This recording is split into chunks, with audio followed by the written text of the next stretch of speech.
Hi everybody, sanibonani. Welcome to my channel. Igama lami Ntando Mdletshe, and on this channel siyazifunde iy'ncwadi ey'bhalwe ngolimi lwethu lesiZulu bese siza la sizokhuluma ngazo le ndaba esuke sifundile senzela laba phela abasuke bengenaso isikhathi ukuthi bayifunde incwadi nalaba abanqenayo nje ukufunda. Siyaphinda futhi sibuka ama-reality shows ethu ala eMzansi bese siza la sokhuluma ngawo lama shows, senza ama-reviews ama-recaps bese siyaphinda futhi sikhuluma nga-any other issues avukayo uma ngabe lama shows sesiwabukile kwi-TV. If it's your first time joining us today and you like our content, do not forget to press the subscribe button. Also do press the notification bell so that you can get notifications when we've posted new work. There is a join button, guys, for those who want to be members.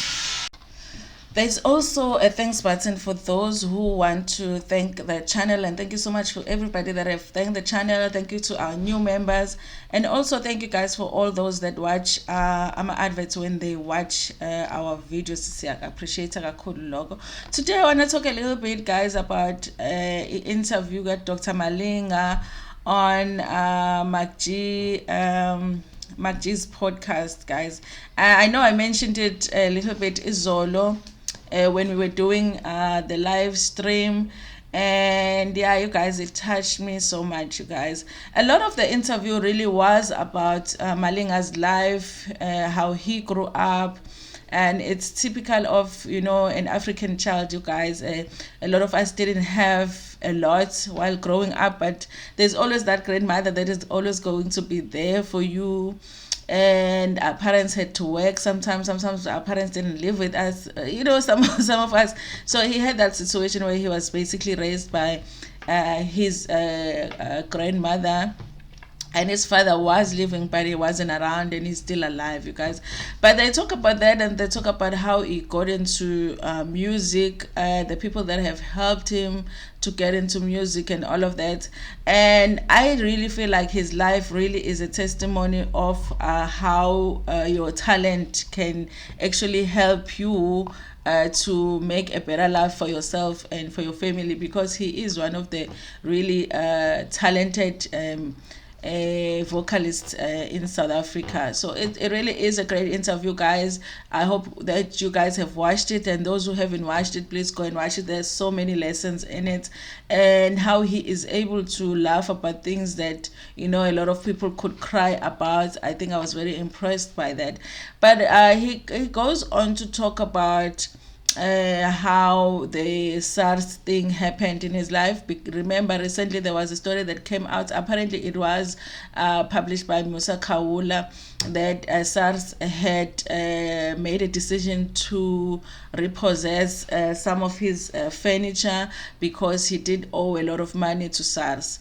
The way that he tells that story is that a couple of years ago, he did get a call to say that he was owing over 1.5 million rands from SARS. And I think it says that at the time when he was still working, he did pay up some of that money, and he does say that he paid up over 1 million to SARS. I know that people in the comment section were commenting about how Dr. Malinga was not telling the truth, that he had a million lying around that he had paid to SARS. But I think that it's a possibility that there was a time when he was working, he was getting booked, so he could have had 1 million in his bank account. I don't think that he would lie about that, but people feel like he was not telling the truth. And then when he was telling a story of how he says, yes, guys, it is true, SARS he does owe money, and I think right now he owes over 500,000 of SARS money. He says that he had a lawyer and he had an accountant, and those are the people that he had trusted that they were going to help him to pay back and to sort out his taxes. And at some point, his lawyer had advised him, given him certain advices, and he had taken those advices, and it worked against him. And that's why he ended up where he ended up. You know, it feels like maybe his lawyer and his accountant didn't do right by him, and that's why he ended up in the situation where he ended up. He does emphasize, you guys, that it's not that he did not want to pay what he owed SARS, but it was just after COVID. He's not getting bookings like he used to, so it was just a matter of, I want to pay this amount, I do not dispute it, but I just do not have it right now. And as we all know, SARS is nobody's friend, and I do think that it's one of those things that that office is inhuman in, because especially after COVID, when it comes to the artists, they should be in the position where they could give you a certain option and say, we're gonna give you, you know, a number of months for you to see if you can raise this money. And then maybe, I don't know, maybe they had already done that, I do not know. But yes, guys, so he spoke about how everything in his house was taken, was repossessed.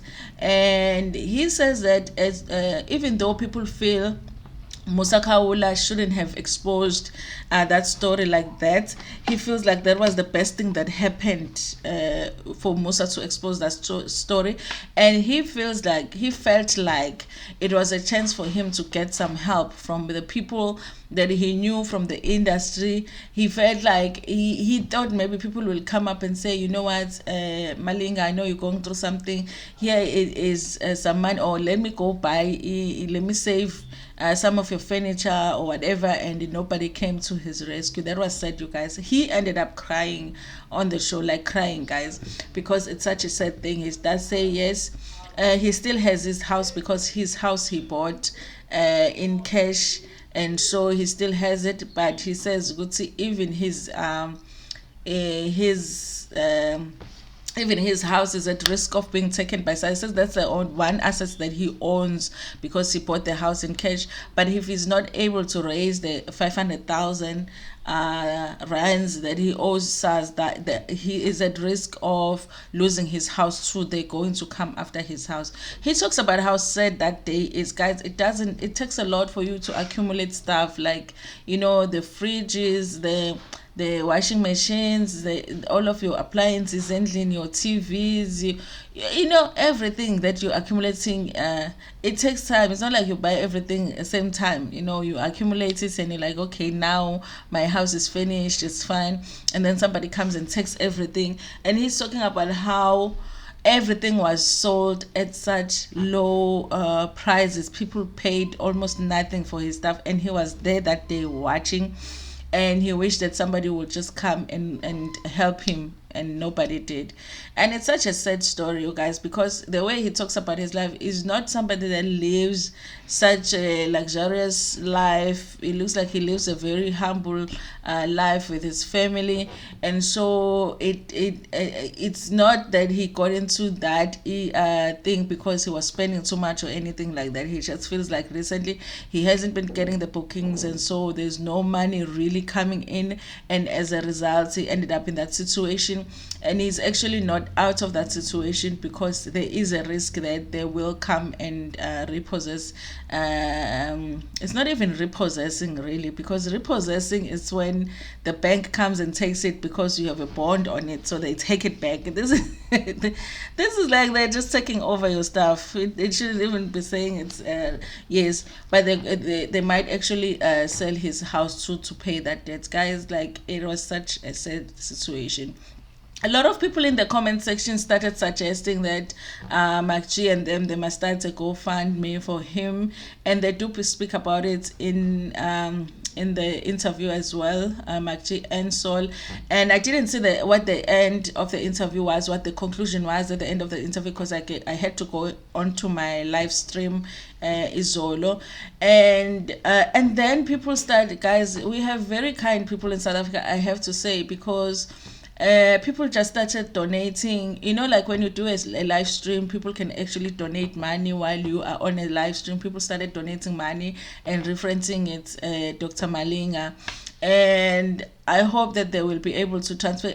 Part of me was feeling like I was wishing that people would donate, but not through YouTube, because you know, when you donate through YouTube, it goes into YouTube, they take their part of that money, and then they give you your share.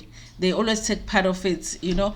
So I felt like I wish that they could have waited for the GoFundMe to be opened, so that they go directly, because then nobody will take any share from that money.